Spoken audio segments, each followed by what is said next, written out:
What's up, guys? This is Bo from Bo Knows.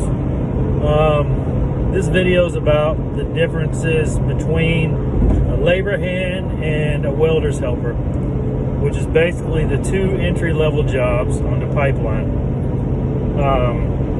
Both of these jobs require zero experience, zero special schooling, training, nothing. Does it help to have some kind of training? Yeah. Does it help to have experience? Of course. With any job it does. But I'm giving you the breakdown of your two options. I have been both. I've been a labor's hand and I have been a welder's helper. And I'm going to tell you the pros and cons of each one. And depending on which one you pick is based on your end goal. What do you want to be in the long run? Do you want to be a welder? Or do you want to be an operator and then a foreman and then stuff like that? You have to choose one way or another to move up that ladder. And I'll let you know a roundabout what each job pays. I started off, my first pipeline job was as a labor hand, which is basically you're a labor hand. You do everything they need you to do. You have some days where you stand around watching operators do their thing, and you're just there to spot them, to make sure they don't do anything wrong, and to make sure nobody gets hurt. You're his spotter. They also call it a swamper. Those days are very long days when you're following around, especially a dozer, doing clearing or finish work or something where he's moving nonstop. You're doing a lot of walking. But that entire day, you'll never pick up anything with your hands. You won't be physically tired from working. You'll just be tired from a 10, 12-hour day of walking and just being bored out of your mind. But that's part of the job. Then there's going to be days where you're doing manual work, such as throwing skids, which big, long blocks of wood to where that's what they use to hold, the pipe while they're welding and fitting and inspecting and coating and all that stuff. So they'll be sitting on big chunks of wood, which are, 4 foot long, roundabout, weigh anywhere from 30 pounds to 60 pounds. I'm just throwing numbers and guessing. But there's going to be some days where you're picking up and putting down those things by the hundreds. Those days will put a whipping on you pretty good, but it's still not back-breaking work for anybody in decent physical shape. I'm 39 years old. I can still do it. Can I keep up with the young bucks that are fresh out of high school? I can sure try. There may be some of them out there that put me to shame, but I ain't ran into one yet. And I've also worked with guys that were 20 years older than me, working right along with me at the same pace. It's all a mindset thing, man. You put on those gloves and you go to work. There's also going to be days where you're walking the row, which is ROW, the right-of-way, which is your workspace. When you're on pipeline, there's a certain amount of space that they have allotted to them to do their work. So it might be 100 feet wide, it might be 150. I've seen them narrower than that, and I've seen them wider. You might be responsible for walking down, picking up trash. Not just like trash, water bottles and Coke cans, shit like that, but also stuff that's been dug up, roots, sticks, stuff like that. It's going to seem really pointless to you when you're doing it, but it's all part of the process.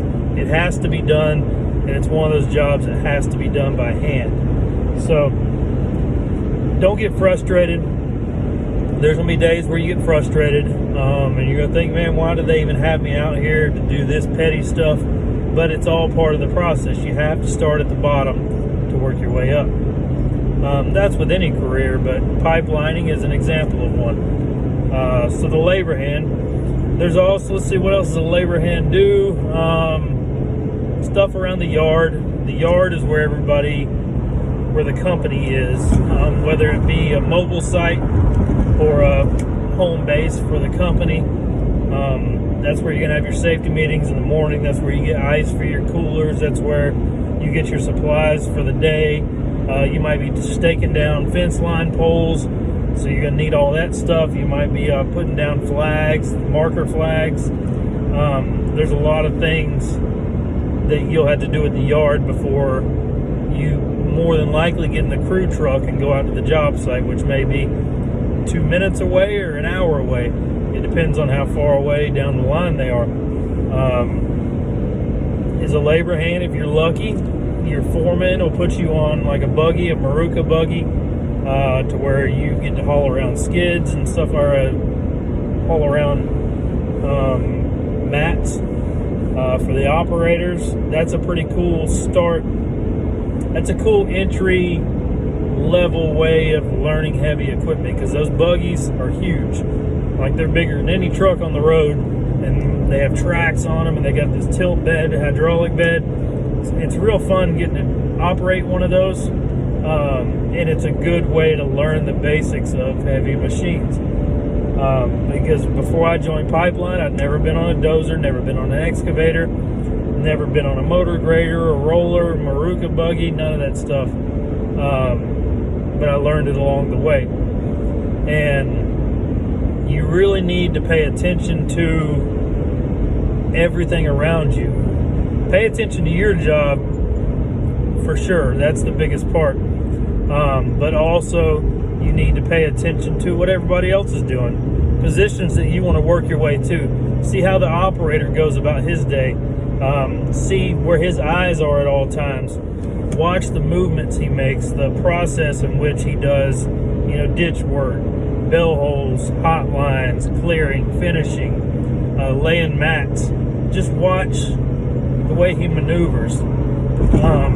Watch the particular order he does things. You'll also be helping with the maintenance on those machines, on the dozers and the track hose and all that. You're going to help with the greasing of it every morning. Watch the operator do his walk-around inspection, because that's their responsibility. You're going to be doing fueling and greasing, like I said, and then, fluid checks. You check the hydraulic fluid, the oil.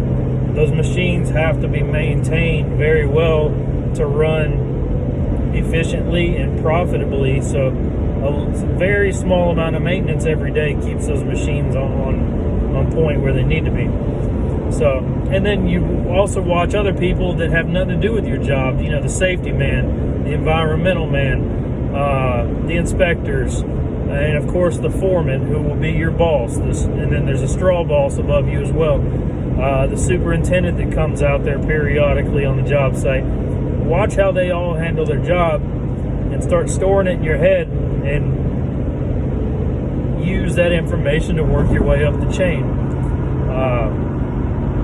I was able to get an operator position 3 months after I became a labor hand. That's not normal.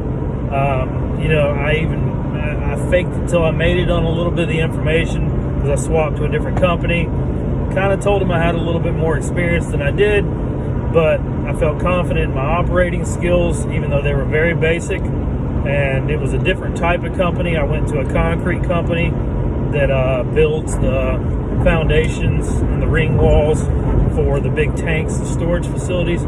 So it was a great way for me to learn and develop and mature my operating skills while making a lot more money. I'm not saying that's what everybody should do. Don't lie about what you know and this and that. I kind of I did know how to operate, and I learned a little bit on the job that I was on previously. I had a very cool operator that would allow me when we had downtime, we were waiting on environmental or inspection, or we were getting too far ahead of everybody else, or behind the next person. He would let me get in that seat for 5-10 minutes at a time and just learn the controls, learn the joysticks, learn the foot pedals, learn all the buttons in there.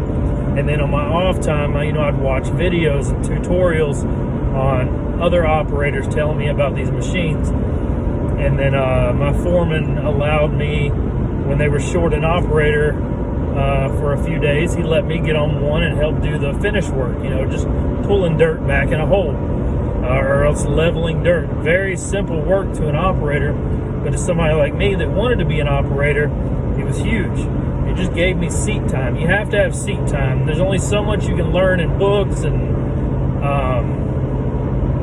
in classes and online, but until you have actual physical seat time, that's when you learn what the job is about. So, like I said, don't lie about your experience. I don't recommend that, because it can be very dangerous. Because if you say that you know something you don't know and you hurt somebody, that's bad. I mean, you could really hurt or kill somebody by lying about your experience. But it worked out for me the way I handled it, and I was able to become an operator after 3 months. Realistically, it's usually a year or more to become an operator after your first introduction to pipeline. So, if your goal is to become an operator, you have to start off as a labor hand. Take home money after taxes. I don't know the money before taxes. I always paid attention to what was in my bank account every Friday or every 2 Fridays, depending on what company you are. But for a solid 6-hour or 6-day week at 10 hours a day, during the summer we get more hours. We average 12 hours a day during the summer and about 10 during the winter when it gets dark sooner. But with 40 hours regular and 20, 25, 30 hours overtime, and then with the per diem as well. Per diem is tax-free money that they give you that covers living expenses. I was averaging $1,500-$1,600 a week after taxes right off the bat. No experience, nothing, never even heard of pipeline. And the next Friday after I started pipeline, I had $1,500-$1,600 in the bank, and then every week after that. So for me, with any job with no experience, for me to be able to make $6,000 to $7,000 a month after taxes was great to me. I'm sure a lot of y'all on here, a lot of y'all are multimillionaires, and money ain't a thing to you, but you're still watching this video, and now you're 13 minutes into this video on how to get on pipeline, and you still pretend like you have all this money, or you got a job at O'Reilly's making, $150,000 a year, whatever. I'm not here to argue with you about it. I'm just telling you, $6,000 to $7,000 a month after taxes, where I'm from, with basic education and no skills in this work environment, is fantastic money. As an operator, once I moved up to operator, the pay got a lot better. Still same amount of hours, way easier job. You're sitting in an excavator, all day. Whether if it's cold outside, you turn on the heater. If it's hot outside, you turn on the AC. You're in a perfectly climate-controlled cab, playing with joysticks. Love it. Love being an operator. But I was average on pipeline work. It fluctuated I was with 3 or 4 different companies. Some companies paid a lot more and had higher per diem and a lot more hours. And then some companies were, still great money. But I was averaging $2,700 to $3,000 a week after taxes. My best week was a little bit over $3,000. But it jumped up significantly from labor hand to operator. Now, next position for me after being an operator for so long would be going, I'd be a foreman. That'd be my next position. Foreman makes more money, but they have a lot more responsibilities. So we'll make another video about that. I don't want to get too far off track without even starting on the opposite end, which is the welder's helper. So, welder's helper is the exact same as a labor hand, just on the welding end. The pay scale is usually right on par. You're going to be making about the same amount of money. I was still on par with the same money. Same hourly rate, same per diem, same amount of hours. Physically, the work is a lot easier. infinitely easier as far as the physical exertion you'll put out on a daily basis. You have to be really fast-paced as a welder's helper. I was fortunate enough to be hired on by a welder, and I had zero experience. Welders usually don't like, they call them green hands. They usually don't like dealing with green hands, helpers that have never done it before. Me, I'd never done it before. So the first 2 or 3 days, I'm really slowing this welder down because he has to tell me every step as far as just the basics, just getting all the tools and the buckets and the grinders and the leads and everything out of the truck in the morning or when you pull up to a site. Stuff that you learn and where he can just sit in the truck, because the welder is going to weld. That's his job. That's why they pay you as a welder's helper, to do all the bitch work. But once they have a good sync going together, a good welder helper, they don't have to speak a word to each other. They know exactly what they're doing. The welder's helper does his job, and the welder gets out of the truck, puts on his jacket, puts on his mask, or his helmet, whatever the hell y'all call it, face shield, and goes to work. And then the welder's helper does his supporting role. But you have to be a fast learner. You have to pay attention. And then when you're actually doing the work, you got to be fast. You got to be snappy with your work. If he's reaching back for another rod and he's got his shield down and he's up underneath the pipe, you have to be able to slap it in his hand a certain way to where he just puts it on the lead and goes to town. It's just certain quirky ways that they want their helper to be doing their work. My welder was a really cool guy. I mean, there were several times he had to kind of get on my ass about not doing things the right way or not paying attention. And you learn real quick that if you want to keep your job as a welder helper, you have to pay attention. You got to do your job the way he wants you to do your job. He's not the one that pays you. The company pays you, but they're paying you to help him. So you have to follow his way. There's general rules across pipeline altogether, safety stuff and everything that you have to follow, company rules. But the rules that the welder puts in place for you is for your benefit and his. There is a lot of downtime as a welder and a welder's helper.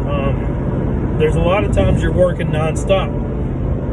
From what I understand, they call it the firing line. When you're out there on the line, which is welding section after section of pipe, is nonstop work all day.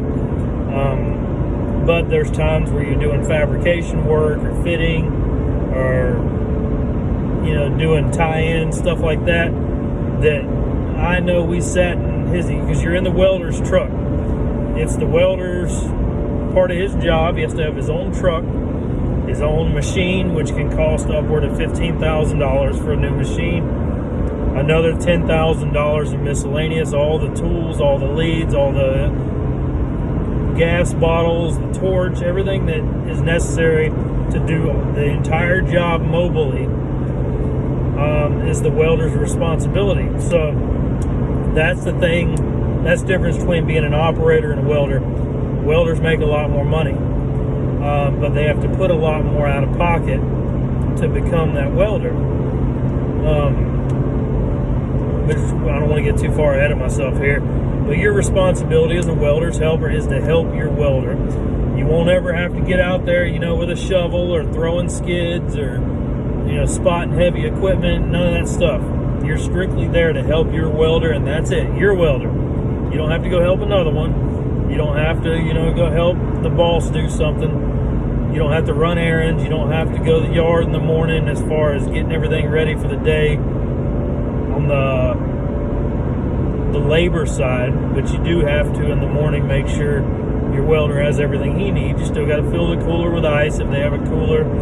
You got to get your welding rod. You got to get your disc and your wire wheels and all that stuff. You got to make sure you have everything you need for the day. You bring your lunch with you because you're going to eat out there on the job site. You're going to sit in the welder's truck if he's a cool welder. Mine was. I'd sit right next to him, passenger seat. We'd eat lunch. I've heard of some welders won't let the helpers in their truck for lunch, and they'll make them stand outside. Kind of a dick move to me, but whatever. It ain't my truck. It ain't my job. So yes, me being a welder's helper was a lot easier and a lot more laid back. I don't want to say laid back. It's still serious work, but it was a lot less stressful being a welder's helper than over a labor hand. Why did I choose operator over welder? Basically, the cost to become one and the responsibility of providing my own equipment. You know, as an operator, I can technically show up to the job in a Honda CR-V and I'm hopping on their $300,000 machine and going to work, which I've done before, down to the T, Honda CR-V and all. Of course, these pipeline companies prefer that you own a truck because you have a fuel cell in the back. If you buy your own fuel cell, once you become an operator, they'll give you truck pay along with your per diem. They'll pay, like an extra $50 a day, tax-free money, all month long, which is enough to usually cover a truck note, no problem. Just to go out there and fuel up your own equipment. Of course, they pay for the diesel and everything for your equipment. Some jobs have fuel trucks, but as far as I've seen, every operator job on pipeline, you get truck pay. There may be companies out there that don't. I hadn't seen it, but they prefer that you have a truck. A good, doesn't have to be four-wheel drive, but it makes it easier on muddy days to get down the right of way and stuff like that in a four-wheel drive. So a truck is a plus on either side. When you're a welder, you have to have a truck. There are people that work out of half-ton trucks, few and far between. Most people have at least a 3/4 ton. A lot of people have dualies. But that's your work truck. And that's what you live by, is that truck. So it's got to be running great. Your machines have got to be working good. Because I've seen welders where their welding machine went down because they choose to buy a used one over a new one, and something goes wrong. And when your machine is down, you have zero work. You're making $0. Same with their truck. If they buy an older model used truck to save some money, if that truck goes down, they're just out of work. That's all there is to it. Nobody feels sorry for you out there. If your truck or your machine ain't working, or if you're sick or your helper's sick or whatever, you're not paying the bills. You're not making money. So get something that's reliable. So if you're a welder, if you want to hire on as a welder's helper, you don't have to go out and buy an $80,000 truck in hopes of becoming a welder one day. You don't have to go and blow all your money because your welder has an $80,000 truck, or the other welder you see. Because when you're on pipeline, everybody's got a lot of money, and 80% of people out there with pipeline money spend that pipeline money. Very few people actually are smart with their money and save it like a regular person. Most everybody has to have the newest and baddest trucks. Most everybody has to have the American Forces and the forged wheels and the big tires, and they got to go out and buy them some new Twisted X boots every week, and it's like a fucking fashion show out there for the most part, man. We're out there working with nothing but dudes, other guys, just like us, and we try to dress to our nines every day with fucking $200 jeans and $200 boots, and fucking, it's ridiculous to tell the truth. But comfortable boots, it's off subject here, but comfortable boots are a must with either job. Me myself, I've developed a love for Twisted X boots myself, so I don't mind spending $200 on a pair of boots. The ones I've got on right now, I've been wearing them for over a year, and they feel fantastic still. They're not wearing down super fast. They're waterproof. They're steel toe. They slip on easy. They look good. They're comfortable for standing up all day long in. That's just my preferred brand, and I have owned Justins and Ariats. I'm sure there's a lot. I'm sure everybody has their preference. That's just mine, but that's the difference between the two jobs. So you need to pick what your end goal is. How long until you can become a welder? If you're a welder's helper, that's up to you. Let's say you have a ton of welding experience, but you've never been on pipeline. Can you just hop on and be a welder? No, you can't. You still have to go through the process of being a welder's helper to learn what pipeline welding is about. Who's to say in 6 months you don't, they call it breaking out, and you take your welding test, because every job that you go to, you have to test for it. I don't care if you've been a welder for 20 years on pipeline. If you go for a job, let's say they're fixing to do 20 miles in fucking Colorado, you drive up to Colorado for the job. Let's say they've already committed to having you a spot, but you go up there and you do your test, which is a test piece of pipe. They want to see how you weld. If you flunk it, then you don't get the job. So you have to perform at your best at all times as a welder. And they do that to make sure they have the best of the best on the job. So you're going to have to test every job. So let's say you're ready in 6 months or a year, which is, I'd say, is around the right time for somebody with no experience that is a fast learner, picks up on it well. You're looking at about a year before you become a welder. And then you do your test, outfit your truck, make sure you got your own machine, all your own shit. You start making money. What do welders make? Welders helpers, like I said, on par with about labor hands, $1,500-$1,700 a week after taxes. Welders, $5,000 to $6,000 a week after taxes. And you might be thinking, well, that's a lot more than an operator. Yes, it is. It's a good bit more than an operator, but the amount of money invested as an operator and as a welder is significantly different. It takes a long time for that extra, $2,000 a week to make up for the difference in what you have to spend to be a welder over an operator. So it's completely up to you, whichever route you want to take. Those are your two different routes. Appreciate y'all checking out the video. Y'all be sure to subscribe and hit that little bell thing, because everybody else says that's what you're supposed to do, because I do make money off these videos. I'm not going to lie and say I don't. I'm also sponsored by Oilfield Job Shop. If you're looking for any of these jobs I just mentioned, anything to do with oil field or pipeline, go to oilfieldjobshop.com. I'll post a link to the website in the description of this video, and go check out what they have to offer. As far as me being able to get you a job, I cannot get you any job. I've got a whole nother video. Go to my playlist, look for my oilfield pipeline playlist, and you'll see where I tell you how to get these jobs out here with no experience and no contacts in the business. So y'all check out my other videos so I can get paid more money. Everybody enjoy your week. Get out there, hustle hard. There's no excuses for not making this money. The oil field's booming right now.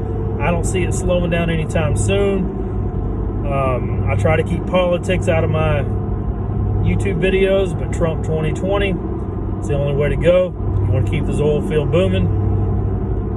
Love y'all. Y'all take care.